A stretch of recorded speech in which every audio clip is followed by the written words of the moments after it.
Welcome friends, class 10th English के video में आपका स्वागत है। मैं आज आपको बताने जा रहा हूं कि जो क्लास 10th का जो बोर्ड एग्ज़ाम होने हैं, इसमें जो इंग्लिश ग्रामर है उसको करने के लिए क्या क्या जो टिप्स हैं या कुछ रूल्स हैं वो हमें आने चाहिए। ठीक है, तो हमारा जो इंग्लिश में ग्रामर आने वाली है उसमें सेक्शन बी आएगा। उसके अंदर दो दो बना रखा है। एक ग्रामर सेक्शन वाला बना रखा है जो कि 10 मार्क्स का है, और एक बना रखा है राइटिंग सेशन वाला जिसमें एनालिटिकल पैराग्राफ आएगा और एक लेटर आएगा। ठीक है, 5-5 नंबर के 2 क्वेश्चन आएंगे।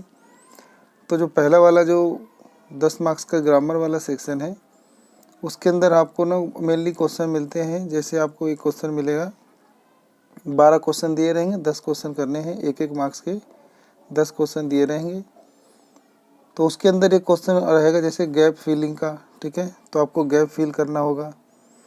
उसके बाद आपको एक्टिव मतलब नरेशन आएगा। ठीक है, नरेशन चेंज करना आएगा, तो यानी रिपोर्टेड स्पीच आएगा आपका। ठीक है, तो एक गैप फिलिंग आएगा, 2 क्वेश्चन इस पे होंगे, और रिपोर्टेड स्पीच पे भी 2 से 3 क्वेश्चन होंगे। ठीक है, उसके बाद आपका एरर डिटेक्शन पे भी आएगा। ठीक है, एरर डिटेक्शन पे क्वेश्चन आएंगे।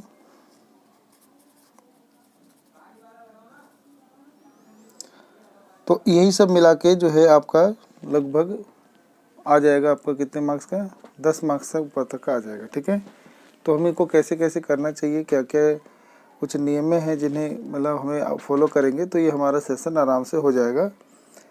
तो इसमें हम जैसे आपको मेन चीज़ें बता देते हैं। ठीक है, तो जैसे मान लो पहला एक टिक है, जैसे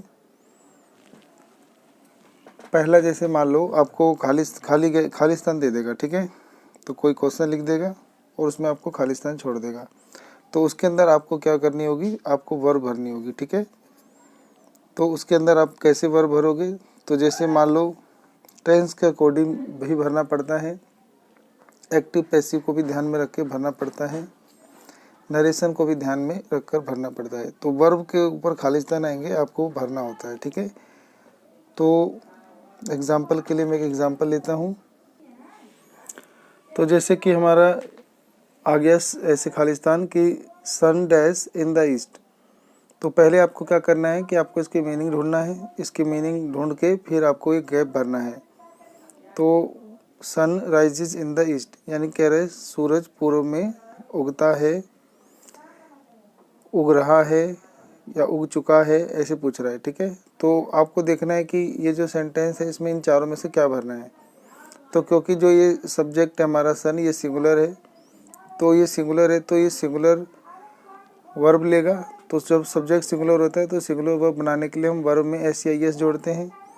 तो यहाँ पे कोई और हेल्पिंग वर्ब आया नहीं है। ठीक है, तो कोई और हेल्पिंग वर्ब नहीं आया है तो मेन वर्ब खुद आएगा, और मेन वर्ब खुद आएगा तो यानी इंडेफिनिट टेंस आएगा।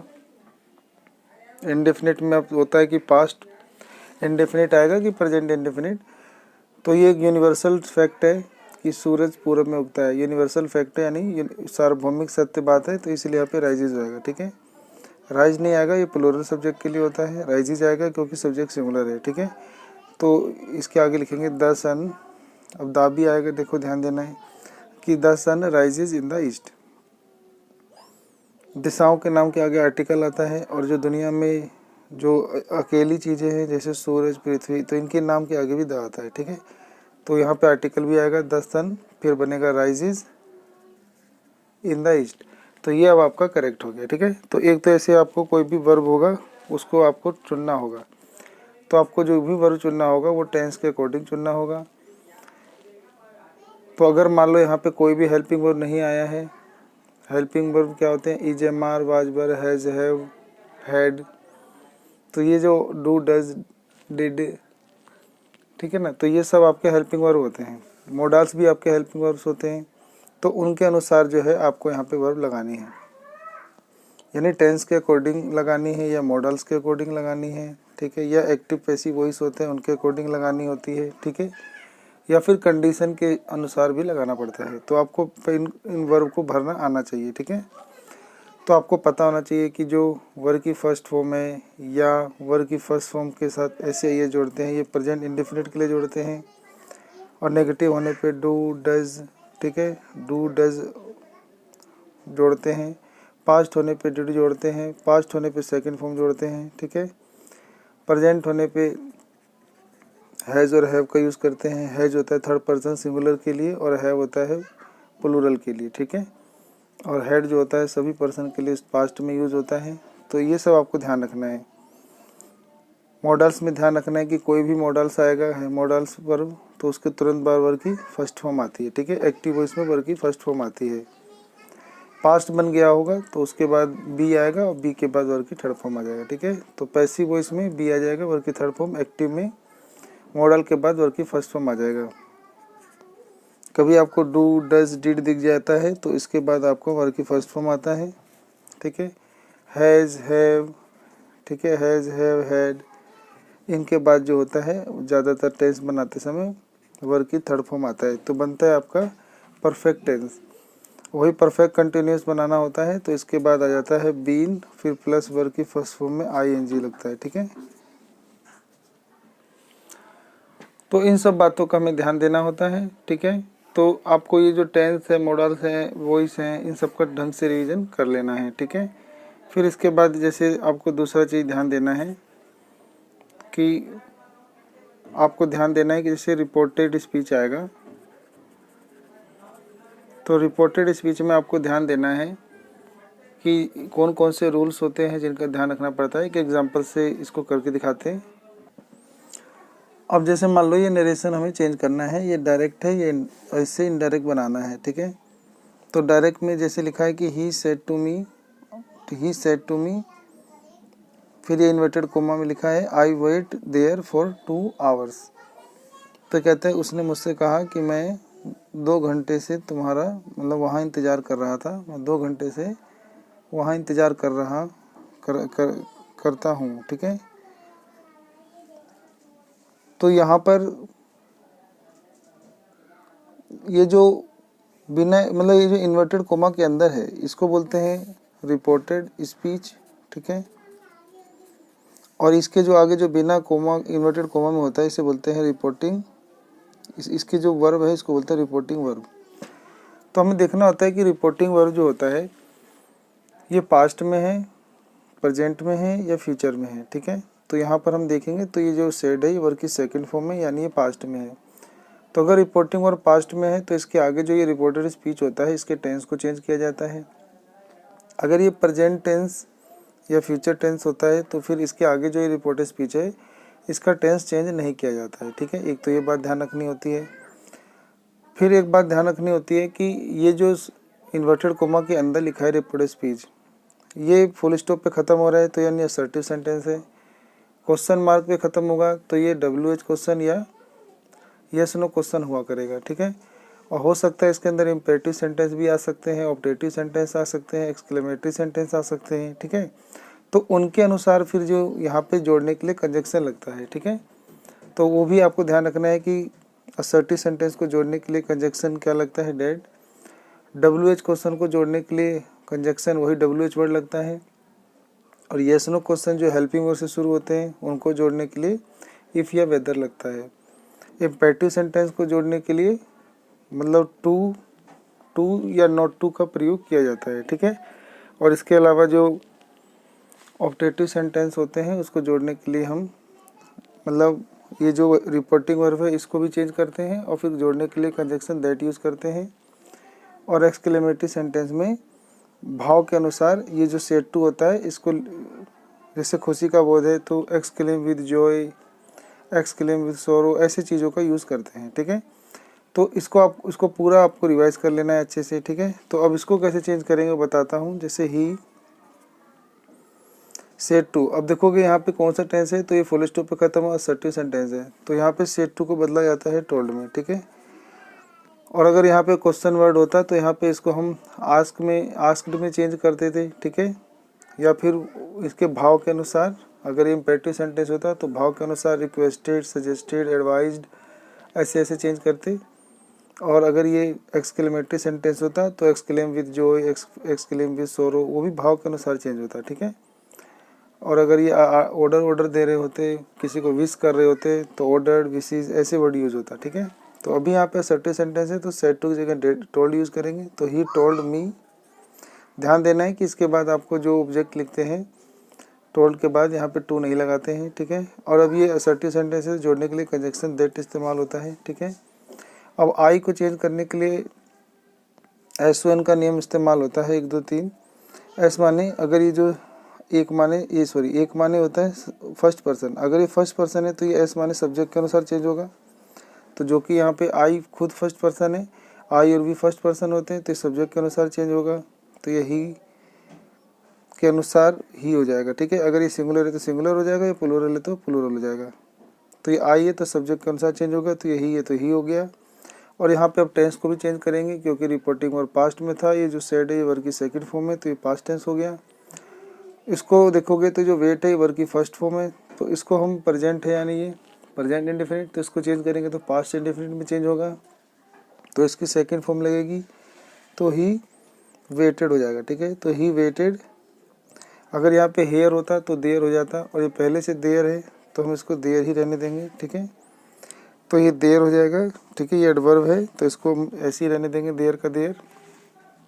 और ये टाइम है तो इसको ऐसे रहने देंगे फॉर 2 आवर्स। और अब ये फुल स्टॉप पे ख़त्म हो जाएगा, ठीक है। तो इस प्रकार से हमने ना नरेशन को चेंज किया। तो नरेशन को चेंज करने में काफ़ी रूल होते हैं, उसको आपको रिवाइज करना होगा, ठीक है। तो मेन जो बातें हैं वो हमने यहाँ पे बता दी हैं।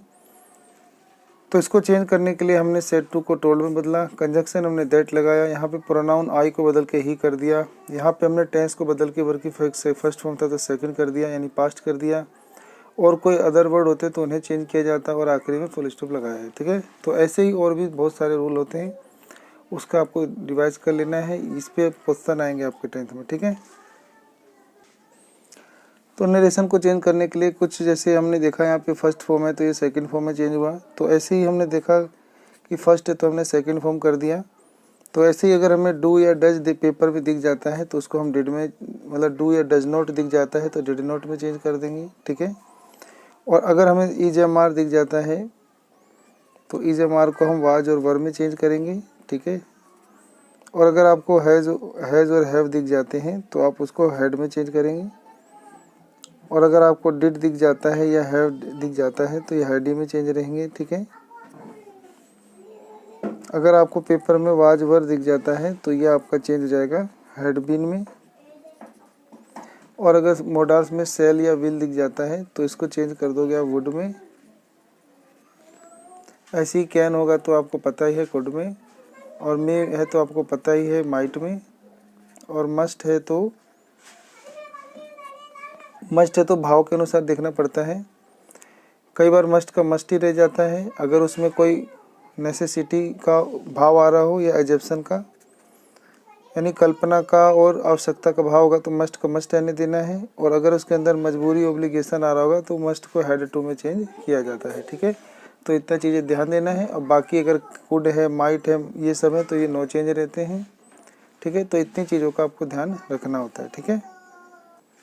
फिर आपको S1 का नियम भी ध्यान देना होता है 1 2 3, यानी फर्स्ट पर्सन है तो सब्जेक्ट के अनुसार बदला जाता है, सेकंड पर्सन है तो रिपोर्टिंग वर्ग के ऑब्जेक्ट के अनुसार बदला जाता है, और थर्ड पर्सन है तो वो नो चेंज होता है, उसे नहीं बदलते हैं। तो फर्स्ट पर्सन आई और वी होता है, सेकंड पर्सन यू होता है, इसके अलावा ही सी इट नेम ये सब आपके थर्ड पर्सन होते हैं, तो इनको नो चेंज नहीं बदलते हैं, ठीक है। फिर कुछ अदर वर्ड होते हैं उनको भी चेंज करना पड़ता है, जैसे आपको पता होगा कि टुडे है तो इसे हम डेड डे में बदल देते हैं, नाव है तो देन में बदल देते हैं, 10 है तो 100 में बदल देते हैं, ठीक है। दिस है तो दैट में, दिस है तो दोज में, ठीक है। यस्टरडे है तो द प्रीवियस डे में, टुमारो है तो द फॉलोइंग डे या द नेक्स्ट डे में चेंज हो जाता है, ठीक है। हियर का देयर हो जाता है। तो ये सब चीज़ें जो है आपको अदर वर्ड भी चेंज करने होते हैं। तो ये सारे रूल हो गए, ठीक है। तो इतनी चीज़ों के बाद जैसे अब आपको ध्यान देना होता है कि जैसे हम आर्टिकल का भी ध्यान देते हैं, ठीक है। तो आर्टिकल इंग्लिश में 3 होते हैं, ए एन और द, ठीक है। ए एन और द होते हैं। तो कहाँ पे ए और एन का प्रयोग होता है, कहाँ दा का होता है, तो इसको आपको पता ही होगा कि जो ऐसे नाउन जिनके साउंड कॉन्सोनेंट होते हैं उनके आगे ए आता है, जिनके साउंड वोवल्स होते हैं एन आता है। और इनडेफिनिट नाउन होते हैं यानी अनिश्चित होते हैं, जो मतलब अनस्पेसिफाइड नाउन होते हैं, अनिश्चित संज्ञा, तो उनके आगे ए एन आता है। और अगर वो स्पेसिफिक हो जाते हैं, विशेष हो जाते हैं तो वहाँ पे द आता है, ठीक है। तो ये भी ध्यान रखना है आर्टिकल, ठीक है। आर्टिकल के अलावा आपको डिटरमाइनर्स का ध्यान रखना है। डिटरमाइनर्स जो होते हैं वो नाउन के पहले आते हैं, ठीक है। नाउन के पहले आते हैं, उनकी स्थिति को डिफिनेट करने के लिए आते हैं, ठीक है। उसके बाद है जैसे प्रीपोजिशन में से पूछे जाते हैं पर्सन, ठीक है। तो प्रीपोजिशन में ध्यान रखना है कि जो प्रीपोजिशन होते हैं वो टाइम, डायरेक्शन, प्लेस, पोजीशन, ज़्यादातर यही चीज़ें बताते हैं, ठीक है। तो जैसे ऑफ है, ऑफ का प्रयोग कोई स्रोत बताने के लिए, कारण बताने के लिए, या संबंध बताने के लिए, या अधिकार बताने के लिए आता है, ठीक है, बिलोंगिंग्स। फ्रॉम का प्रयोग सोर्स बताने के लिए आता है, यानी स्रोत। विद का प्रयोग होता है अकम्पनीड, यानी साथ के लिए आता है। फॉर का प्रयोग, फॉर की हिंदी होती है के लिए, ये रीज़न यानी कारण बताने के लिए आता है। बाय का प्रयोग होता है मीन्स यानी साधन बताने के लिए, या इंस्ट्रूमेंट को यंत्र का प्रयोग बताने के लिए होता है, ठीक है। इनका प्रयोग बड़े स्थानों में होता है, ठीक है। जैसे इसके अलावा इनका प्रयोग होता है समय शुरुआती समय बताने के लिए, जैसे इन द मॉर्निंग, इन मई, ठीक है, इन 2010। और ओन का प्रयोग, ओन की हिंदी होती है पर, ठीक है। ये पर के लिए होता है, यानी टच में कोई वस्तु रखी है उसको बताने के लिए। एट का प्रयोग होता है छोटे छोटे स्थानों को बताने के लिए। जैसे इसके अलावा at 8 o'clock, at dawn, at sunrise, at night, ठीक है। तो नाइट के आगे एट आता है, ध्यान रखना है। टू का प्रयोग डायरेक्शन या डेस्टिनेशन बताने के लिए किया जाता है। जैसे ही गोज़ टू मार्केट, तो ये डायरेक्शन या डेस्टिनेशन बता रहा है कि वो बाजार की ओर गया। टू वर्ड्स होता है की ओर, अलोंग होता है के साथ, एक्रॉस होता है उस पार या इस पार से उस पार या दोनों तरफ, या से होकर गुजरना। तो एक्रॉस कई अर्थों में यूज होता है, ठीक है। कम एक्रॉस होता है अचानक मुलाकात होना। अप माने ऊपर, डाउन माने नीचे, इनटू माने अंदर की तरफ गति दर्शाने के लिए, अबो या बिलो लेवल दर्शाने के लिए। बिफोर का प्रयोग सामने या आगे की ओर, बिहाइंड होता है पीछे की स्थिति बताने के लिए, अबाउट होता है के बारे में, ऑफ होता है से अलगाव, सेपरेशन यानी अलग होने में, और ऑफ का प्रयोग होता है स्रोत, कारण या संबंध बताने में। तो ये जो प्रीपोजिशन है इनकी प्रैक्टिस करनी है ताकि इनका सही इस्तेमाल हमें आ जाए, ठीक है। इसके अलावा कुछ नियम है, जैसे प्रीपोजिशन के बाद ऑब्जेक्टिव केस के प्रोनाउन का यूज़ होता है, ठीक है।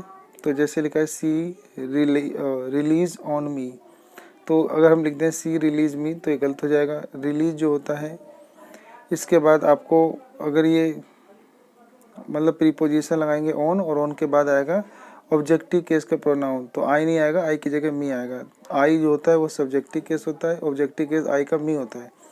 तो प्रीपोजिशन ऑन है, इसके बाद जो प्रीपोजिशन आएगा ऑन प्रीपोजिशन है, इसके बाद जो प्रोनाउन आएंगे वो ऑब्जेक्टिव केस में आएंगे। तो यहाँ पे मी सही है, इसकी जगह आई लिखा रहता है पेपर में, तो हम उसको गलत करके उसको ठीक करेंगे तो वो मी हो जाएगा, ठीक है। तो आई गलत है, यहाँ मी आएगा, तो ये सही लाइन है। ऐसी है about, after, at, before, for, from, in, on और टू। इन सब के बाद ना वर्ब की फर्स्ट फॉर्म में आईएनजी जोड़ा जाता है, यानी प्रेजेंट पार्टिसिपल लिखे जाते हैं। तो इसके ऊपर पेपर में गलती आता है काफ़ी, लिखा है दे were find for being late. तो फॉर देखो ये प्रीपोजिशन है, तो इस प्रीपोजिशन के बाद हमें अगर कोई वर्ब लिखनी होती है तो उसमें आईएनजी फॉर्म लगाते हैं। तो यहाँ पे फॉर बी लेट नहीं आएगा, फॉर बीइंग लेट ये सही है, ठीक है। तो they were find for being late. Today, tomorrow, yesterday, the following day, the next day. तो ये जो वर्ड होते हैं इनके पहले कोई भी प्रीपोजिशन का प्रयोग नहीं किया जाता है। He will go there tomorrow, तो इसके आगे प्रीपोजिशन आ जाएगा तो गलत हो जाएगा, ठीक है। तो इन वर्ड के आगे ये समय वाले सारे शब्द इनके आगे कोई प्रीपोजिशन नहीं लगाते हैं, ठीक है। डिस्कस यानी एक ट्रांजिटिव वर्ब है सारे, discuss, describe, reach, order, tell, demand, attack, resemble, ridiculous, इनके बाद ऑब्जेक्ट आता है। प्रीपोजिशन आपको नहीं लगाना है, सीधा ऑब्जेक्ट आता है, ठीक है। He ordered for 2 cup of T, तो यहाँ पे ये जो फॉर है गलत है, ठीक है। तो कह रहा है कि उसने ना कॉफ़ी के लिए ऑर्डर दिया, 2 कप कॉफ़ी का ऑर्डर दिया। तो ऑर्डर एक आपका कैसा वर्ब है, ट्रांजिटिव वर्ब है। इसके बाद जो ऑब्जेक्ट आते हैं वो सीधे आते हैं, इनके बीच में कोई प्रीपोजिशन नहीं आता है, ठीक है। से है, सजेस्ट है, प्रपोज है, इसके तुरंत बाद टू आता है। से, टू, अगर कोई व्यक्ति का नाम आता है इनके बाद अगर कोई व्यक्ति का जिक्र होता है तो उसके तुरंत बाद टू आता है। Say to, suggest to, propose to. जैसे लिखा है किसी से टू मी, तो इसके बाद व्यक्ति आ रहे हैं तो यहाँ पर टू प्रीपोजिशन आएगा, ठीक है। तो she said to me that she would help me. Speak है, रिप्लाई है, एक्सप्लेन है, कंप्लेन है, टॉक है, लिसन है, राइट है, तो इनके भी बाद भी टू आता है। You never write to me, और टू के बाद कोई व्यक्ति आता है, ठीक है। तो यू नेवर राइट मी लिखोगे तो गलत हो जाएगा। You never write to me, तो यानी जो राइट है इनके तुरंत बाद ये पोजीशन टू आते हैं, ठीक है। फिर कंजक्शन भी थोड़े बहुत ध्यान रखने हैं। नॉट ओनली के बाद बट आल्सो ही आता है, ईदर के बाद और ही आता है। पेपर में ईदर के बाद कुछ और लिख देगा तो गलत हो जाएगा। नीदर के बाद नोर आता है, अल्दो के बाद येट आता है, या दो के बाद भी येट ही आता है, ध्यान रखना है। बोथ के बाद एंड आता है, वेदर के साथ और आता है, सो के साथ एज का जोड़ा होता है, या एज के साथ एज का जोड़ा होता है। ये पॉजिटिव वाक्यों में दो व्यक्ति और दो स्थानों की तुलना करने के लिए आता है, या वस्तु की तुलना करने के लिए आता है। हार्डली और स्केसली, इसके तुरंत बाद व्हेन ही का आता है इस्तेमाल। पेपर में इसके पीछे आपको आफ्टर या बिफोर लिख देगा, वो गलत हो जाएगा, ठीक है। इनके वर्ड के बाद तुरंत व्हेन ही आता है। सेल्डम के साथ इफ एवर ही लिखा जाता है, या सेल्डम के साथ और नेवर साथ में लिखा जाता है। तो कई बार पेपर में ये और को ऊपर और इफ को नीचे कर देता है, तो वो गलत हो जाएगा, ठीक है। तो आपको याद रखना है, सेल्डम के साथ या तो इफ एवर ही आएगा, या सेल्डम के साथ और नेवर साथ में ही आएंगे। अगर आ जाएगा इफ नेवर तो गलत हो जाएगा, और एवर तो गलत हो जाएगा, ठीक है। रेदर के साथ देन ही लिखे जाते हैं, अदर के साथ देन ही लिखे जाते हैं। लेस्ट के साथ शुड का जोड़ा लिखा जाता है। लेस्ट के साथ अगर शुड नहीं लिखा हो, कुछ और लिखा हो तो गलत होगा। लेस्ट के साथ शुड दिखाता है, शुड आता है। इसका हिंदी होता है कहीं ऐसा ना हो कि। द सेम के साथ आपका दैट या एज आता है। अनटिल जो होता है ये समय के लिए आता है, जब तक नहीं इसकी हिंदी होती है। अनलेस होता है यदि नहीं, तो ये शर्त बताता है। तो अगर शर्त वाली कंडीशन वाली बात होगी तो अनलेस आएगा, और समय का जिक्र होगा तो उसमें अनटिल आएगा। बिकॉज है, सिंस है, एज है, इनके तुरंत बाद देयर फोर, सो या दस, इन तीनों में से कोई भी नहीं आता है। ऐसी अनलेस, अनटिल, लेस्ट के बाद नोट नहीं आता है, याद रखना है। अनलेस, अनटिल, लेस्ट, इनके तुरंत बाद कभी भी नोट नहीं आता है, क्योंकि ये खुद नेगेटिव वर्ड होते हैं, इनमें ही नेगेटिव छुपा होता है, तो इसीलिए अलग से नोट नहीं लगाते हैं। और एल्स का जोड़ा बट होता है, ठीक है। तो यानी एल्स के साथ बट ही आता है, ये भी आपको ध्यान रखना है। तो ये हमारे ये सारे जो चीज़ें बताई आपको, ये बड़े काम की हैं। तो इनमें सबसे ज़्यादा जो इम्पोर्टेंट है वो ये है आपका वर्ब। अगर आपको वर्ब के बारे में सही जानकारी रहेगी तो आप जो है अपना पेपर बढ़िया से कर सकते हैं। तो अगर अपने वर्ब की आप ढंग से तैयारी कीजिए, वर्ब को ढंग से सीखिए, ठीक है। कोई भी सेंटेंस लिखने में वर्ब का मेन रोल होता है, ठीक है ना। तो वर्ब में आपको हेल्पिंग वर्ब, मेन वर्ब, फिर मेन वर्ब की first form, second form, third form, fourth form, ING form, fifth form, सब आपको सीखना होता है, ठीक है। और इसका वर्ब अगर जान जाओगे तो आपको बहुत ज़्यादा हेल्पिंग मिलेगा, ठीक है।